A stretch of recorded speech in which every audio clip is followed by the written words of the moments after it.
একের পর এক ধর্ষণের ঘটনা ঘটিয়ে তারা গর্ব সহকারে কোনো না কোনো রাজনৈতিক আশ্রয় নিয়ে তারা এ সমাজে বীর তর্পে অবস্থান করে। কোনো ঘটনা ঘটার পরে বাংলাদেশে একটি রাজনৈতিক দল এখন বলার চেষ্টা করছে বাংলাদেশে নির্বাচিত কোনো গভর্নমেন্ট নাই, এ কারণে এই ঘটনাগুলো ঘটছে। আমরা তো দেখতে পাচ্ছি তাদের কিছু কর্মীর মাধ্যমে এই ধর্ষণের ঘটনা, লুটতরাজের ঘটনাগুলো ঘটছে। রহমানির রহিম।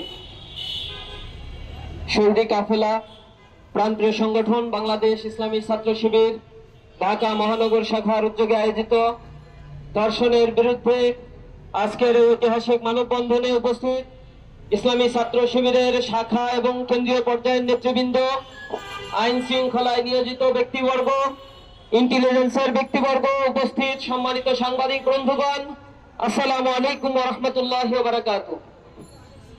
আমরা এক লজ্জিত বিবর্ণ চেহারা নিয়ে আজ আপনাদের সামনে কিছু যুবক হাজির হয়েছে যারা খুবই লজ্জিত হচ্ছি। একটি স্বাধীন ভূখণ্ড, 50 বছরের অধিক যে সময় আমরা পার করেছি, এরপরে এসে আমাদের দেশে ধর্ষণের বিরুদ্ধে মানববন্ধন করে এদেশের কর্তা ব্যক্তি এবং এদেশের মানুষদেরকে সচেতন করার জন্য আমাদেরকে ধিক্কার জানাতে হয়। আমরা লজ্জিত হয়ে পড়েছি। আজ যখন আসিয়ার দিকে আমরা তাকাই, তিনি বাইরের কোনো মানুষের দ্বারা ধর্ষিতা হন নাই, তার ঘরের মধ্যে ওই নারীর জন্য নিরাপদ অবস্থান তৈরি করতে সমাজ ব্যবস্থা পারে নাই। এটা আমাদের জন্য বড়ই লজ্জার, একটি বিষয়। আমরা লক্ষ্য করেছি এই ধর্ষণের সংস্কৃতি বাংলাদেশে নতুন নয়। 2016 সাল থেকে 2020 সাল পর্যন্ত সরকারের হিসেব মতে এই দেশে 26,695টি ধর্ষণের মামলা রেকর্ড হয়েছে। 2020 সাল থেকে 2024 সাল পর্যন্ত 6,400-র অধিক ধর্ষণের ঘটনা এই বাংলাদেশে রেকর্ড হয়েছে, যার মধ্যে দিয়ে 3,471টি ঘটনা ঘটেছে যেখানে 18 বছরের কম নারীদেরকে ধর্ষণের শিকার করা হয়েছে। কিন্তু আমরা এর কোনো বিচার পাই নাই। গত ফেব্রুয়ারি মাসের ঘটনা, শুধুমাত্র গত মাসের ফেব্রুয়ারি মাসে 72 শিশু এবং 117টি নারী ধর্ষণের ঘটনা সহ 189টি নারী নির্যাতনের ঘটনা এই স্বাধীন ভূখণ্ডে পত্রপত্রিকার মাধ্যমে আমরা জানতে পেরেছি। সুতরাং ধর্ষণের এই ঘটনা নিত্য নৈমিত্তিক একটা ব্যাপারে পরিণত হয়েছে এই বাংলাদেশে। এটি একটা ট্রেডিশন, একটি কালচারে পরিণত হয়েছে। আমরা আরো বেশি লজ্জিত যখন আমরা দেখি নারী ও শিশু নির্যাতন ট্রাইব্যুনাল গঠন করা হয়েছে শুধুমাত্র তড়িৎ বিচারের প্রক্রিয়াকে ত্বরান্বিত করার জন্য।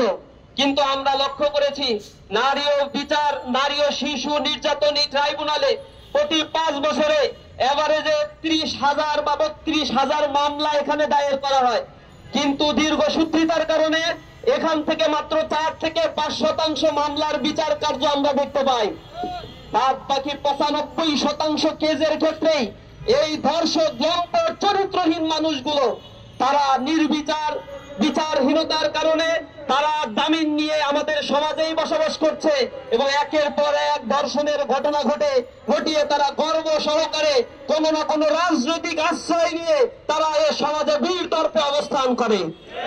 আমরা হীন কালচারের পরিবর্তনের জন্য তীব্র আন্দোলন গড়ে তুলব ইনশাআল্লাহ।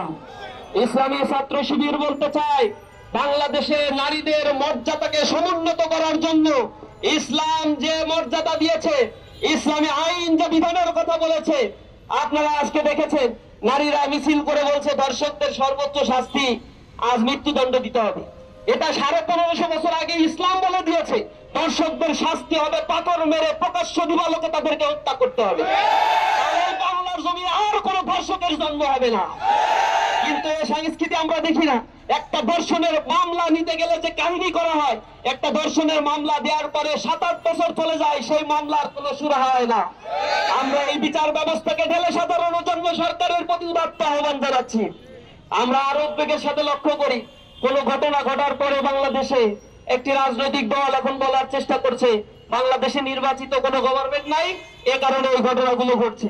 আমরা আরো লজ্জিত, এদেশে সেই জুলাই বিপ্লব পরবর্তী যে জাতীয় ঐক্যমত গড়ে ওঠার কথা ছিল, এই ঐক্যমত গড়ে উঠলে এই জাতীয় ধর্ষণ, ছিনতাই, লুটেরাজদের কোন স্থান এই বাংলাদেশে হতো না। কিন্তু আমরা সেই জাতীয় ঐক্যমতের বিপরীতে গিয়ে শুধুমাত্র যে কোনো ঘটনা ঘটলেই শুধুমাত্র নির্বাচনী একমাত্র সমাধানের দিকে একটি বৃহৎ রাজনৈতিক দল যে বলিয়া উড়াচ্ছেন, আমরা তো দেখতে পাচ্ছি তাদের কিছু কর্মীর মাধ্যমে এই ধর্ষণের ঘটনা, লুটতরাজের ঘটনাগুলো ঘটছে। আমরা স্পষ্টভাবে বলতে চাই, এদেশের মানুষকে নারীদের সার্বভৌমত্ব, নারীদের যে স্বাধীনতার নিরাপত্তা, এই বিধানের ক্ষেত্রে যদি ঐক্যমত পোষণ করতে না পারেন, এই বাংলাদেশের রাজনীতিতেও আপনাদেরকে মাইনাস করা হবে। জনগণ আপনাদেরকে সমর্থন দিবে না। জনগণের পালস বোঝার চেষ্টা করে, জনগণের নিরাপত্তার জন্য রাজনীতিবিদরা ঐক্যমতে আসার চেষ্টা করেন। আমরা তরুণ সমাজ এই দৃশ্যই এই বাংলাদেশে দেখতে চাই। এদেশে কোনো হত্যা, খুন, গুম, কোন ধর্ষণের সংস্কৃতি এই যুব সমাজ, এই তরুণ প্রজন্ম আর দেখতে চায় না। আমরা সর্বোপরি আপনাদের কাছে বলতে চাই, উদাত্ত আহ্বান জানাবো সাংবাদিক বন্ধুগণ, আমরা এই যে ধর্ষণের ঘটনাগুলো যেগুলো মিডিয়ায় আসছে, অসংখ্য ঘটনা রয়েছে যেগুলো মিডিয়ায় আসে না। মিডিয়া আসা এই ঘটনার হিসেব করেই আমাদের পিলে চমকে যায়। কিন্তু প্রত্যেকটি প্রত্যন্ত অঞ্চলগুলোতে, প্রতিটি জায়গায় যে ধর্ষণের ঘটনাগুলো নীরবে নিবৃতে ঘটে যাচ্ছে, কত মেয়ের বোবা কান্না, চোখের পানিতে এই জমিন সিদ্ধ হচ্ছে, তার কোনো হদিস আমাদের জানা নাই। এই ধর্ষণের ঘটনার জন্য শুধুমাত্র আইনকে শক্ত করা একমাত্র সমাধান নয়। আমরা বলছি অশ্লীল কালচার যে ওটিটি প্ল্যাটফর্মের মাধ্যমে ফ্রি সেক্স লিভিং টুগেদার কথা এই সমাজ ব্যবস্থাকে পিছিয়ে তুলেছে, অক্টোপাসের মতো চারিদিকে যে অশ্লীলতা ছড়িয়ে দেওয়া হচ্ছে, তারই এক প্রতিচ্ছবি এই লজ্জিত বাংলাদেশ, এই ধর্ষণের বাংলাদেশ দেখতে হচ্ছে। আমরা লজ্জিত। এই দেশের শিক্ষা কাঠামোকে ঢেলে সাজাতে হবে, এই দেশের কালচারাল সিস্টেমকে নতুন ভাবে চিন্তা করতে হবে। একটা করাপ্টেড কালচার, একটা করাপ্টেড এডুকেশন সিস্টেম দিয়ে কখনো একটি সোসাইটিতে এই জাতীয় ফৌজদারি অপকর্মগুলো বন্ধ করা সম্ভব নয়। আমরা দেখেছি ইসলামিক যে দেশগুলো রয়েছে, মুসলিম কান্ট্রি গুলো আপনারা লক্ষ্য করবেন, ধর্ষণের পরিমাণ নেগেটিভে রয়েছে, জিরো। সেখানে ধর্ষণের কেস খুবই রেয়ার। কিন্তু পশ্চিমা যে কালচার, যে সংস্কৃতি রয়েছে, অথবা আমাদের মতো এই প্রাচ্যের কালচারের এই দেশগুলোতে ধর্ষণের ঊর্ধ্বমুখী অবস্থান আপনারা দেখতে পাবেন।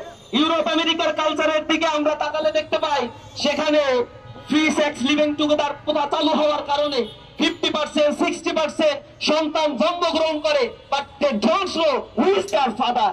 তাদের বাবার পরিচয় তারা জানে না, পুত্রী পরিচয়হীন সন্তানের সেখানে জন্ম হচ্ছে। সিঙ্গেল মাদার কনসেপ্ট তারা ডেভেলপ